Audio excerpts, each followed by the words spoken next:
The judge gave me a very stern talking to. He called me names, degraded me in front of the whole courtroom.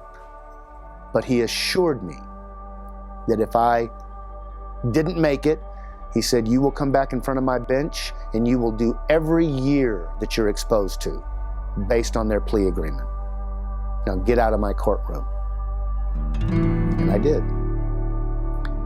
And thankfully, I never saw him again.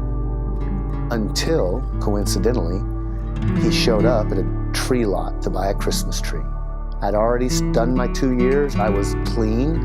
I wasn't exposed to that prison term anymore. And I was the cashier at a tree lot. And he walked up and I recognized him and he handed me a check, and that's when I knew it was him. And I said, Judge, do you remember me? And he didn't, and I reminded him who I was, and then he did.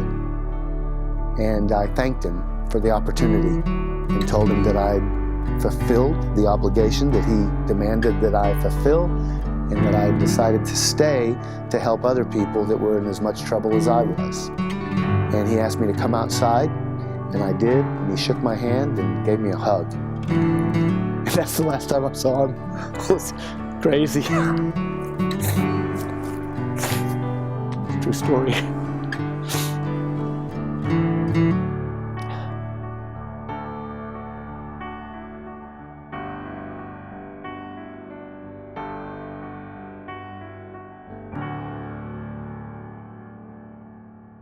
We have a correctional system that's based on the assumption that most of what people need in order to change is more motivation. So if we create a really aversive situation for them that they'll want to avoid at all costs in the future, then they'll change. And that's fine if you've got somebody who's screwing up but has the skills to do something different. If what you have is not a problem of motivation but a problem of ability, the people just don't know how to live a sober life or an orderly life or an honest life. If they just have no experience doing that, you can motivate the heck out of them, but they're going to keep recycling back through the system over and over again. I did a 2-year prison term. I got out for 60 days. 5-year prison term, got out for 59 days. 6-year prison term, got out for 4 months, and then a 10-year prison term and got out for 4 months. And now I'm looking at 29 years.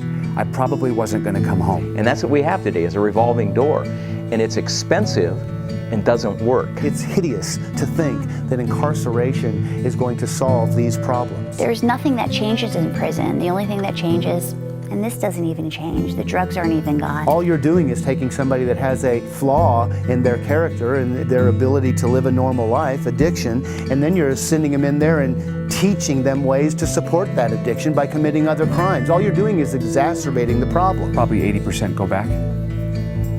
I know I did 100% of the time.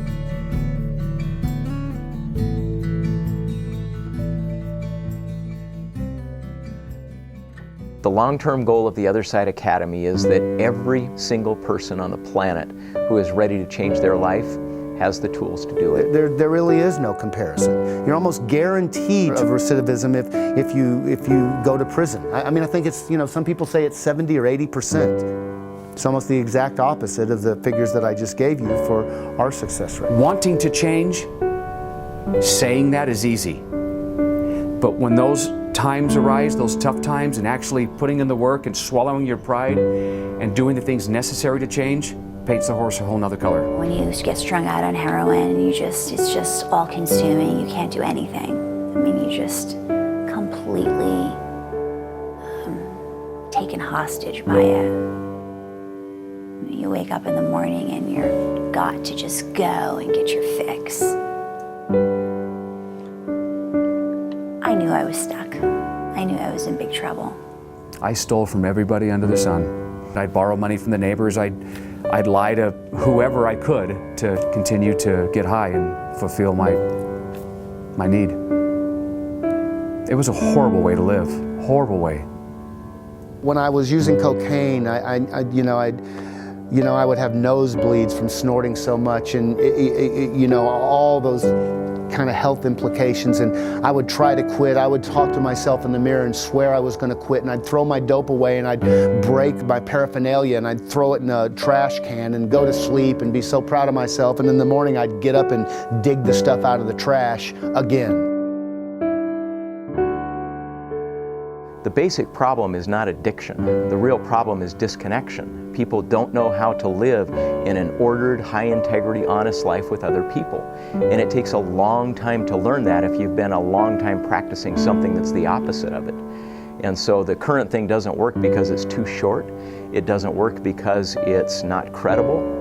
It doesn't work because oftentimes it's designed based on a funding model rather than the need of the participants. Most people who go to your 30-day and 60-day and 90-day spin dry programs, they're called that because you're going in and out of them repeatedly. They're very, very low success rate. Maybe 10, 20% learn what they need to learn in one of those programs and succeed, but very few. You can use the ball joke again if it's important to you. About 10 years ago, as part of my professional research, I became familiar with just a remarkable place that's taken this therapeutic community concept and made it about as perfect as you possibly can. Under normal circumstances, I usually have Alan doing the secretarial work. There's a complicated answer and there's a simple answer. But the short answer to the question of why this works is because it's long and it's real. Their approach there and the way things were being done there were giving me more results than any other place I had ever been. People started to trust me, and that made me feel good. I was learning how to be more like, the kind of people in my life that I admired and respected and were role models to me. It allows you to stay in a mode of practicing new behaviors until they go to the marrow of your bone. And sometimes that takes years and years. Some people will stay at the Other Side Academy for 4 or 5 years, sometimes longer. But they stay as long as it takes until they get it, rather than until the funding runs out. I started believing in myself again. And I realized I can do this. And then when some of those bigger responsibilities were given to me and I was doing a good job, that made me feel good. So I started to believe in myself. And I thought, I can do this. And I think I can do this without getting in so much trouble. Now I am honest. I'm a hardworking, loyal person. I'm a person that has integrity. I'm motivated, determined. I'm a hard worker. I love helping other people. It's become a labor of love for me. I feel like it's something that I'm good at. I'm a person that takes my word seriously. I'm kind, compassionate, loving. And I'm a person that's about something. And that set a whole sort of chain of events in motion that then captured my imagination and my wife's, such that we realized this needs to be here. Welcome to the Other Side Academy. This is the front of our home.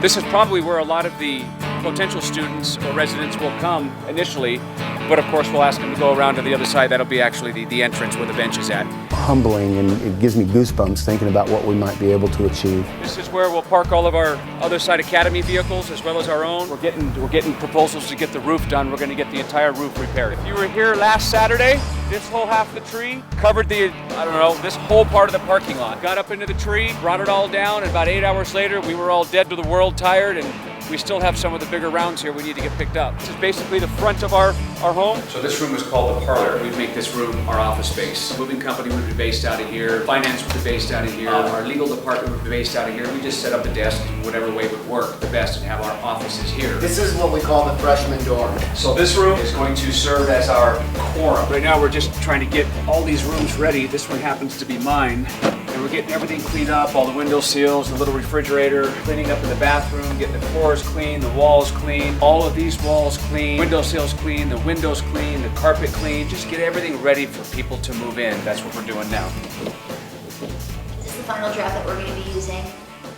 to send out to people that are inquiring about? I haven't seen it yet. Or take a look at it and see what you... The Other Side Academy is a non-profit re-educational facility for men and women who have hit rock bottom, usually from a lifetime of addiction and criminal behavior, who now want to learn a better way to live. The Academy is available for these men and women pre- and post-sentencing.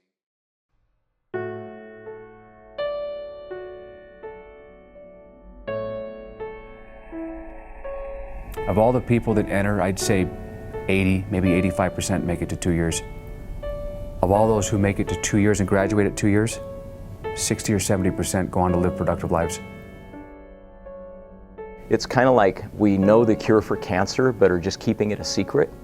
We've known for decades how to help people to literally transform their lives, but just haven't made it accessible to the millions and millions who need it. And that's what we want to do at the Other Side Academy. We believe that changing from the outside in is a good place to start. You know, we're going to take that image that you have of yourself and we're going to take it away from you. We're not going to let you grow the mohawk. We're not going to let you grow the Fu Manchu mustache. We're not going to let you do all those things that you associated with prior to getting there. We're going to let you build a new image, but your image is going to be built from you going forward, not who you thought you were when you got there. The core things that you cannot do that will get you expelled from the Other Side Academy are violence, threats of violence, or use of drugs or alcohol. Those things will get you kicked out. Zero tolerance. Obviously, if there was any violence, you're gone.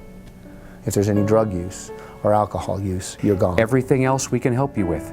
After all, those are the things that got you in trouble to begin with. When you do the right thing and you're participating and you're changing and you're applying yourself, there are rewards that come along with it. If you desire to become a member of TOSA and you are in jail, you can write us a letter. We'll come and interview you. If you want to become a member of the Other Side Academy and you're not in jail, you can just walk in for an interview.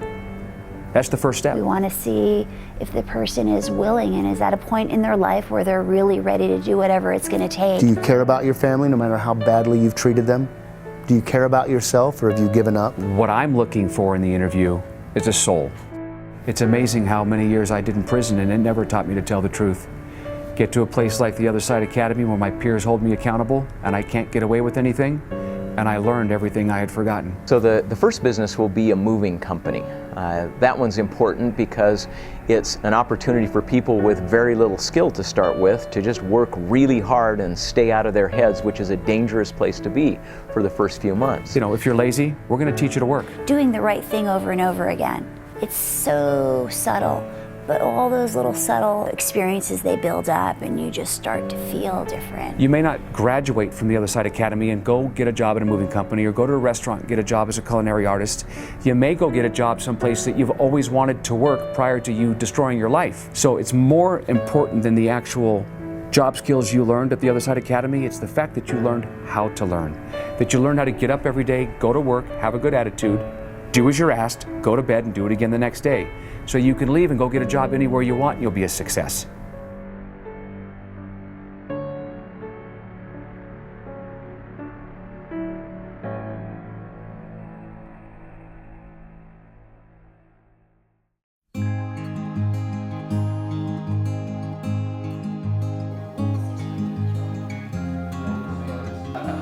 This isn't about what anybody deserves. If you and I live in a world where we only get what we deserve, nobody ever gets better. And so the real question here is, what are we willing to do? What is the expression of who we are that we're willing to offer? And what is it worth to save a life? In my case, I didn't even get help till I was 50. I didn't leave until I was 56.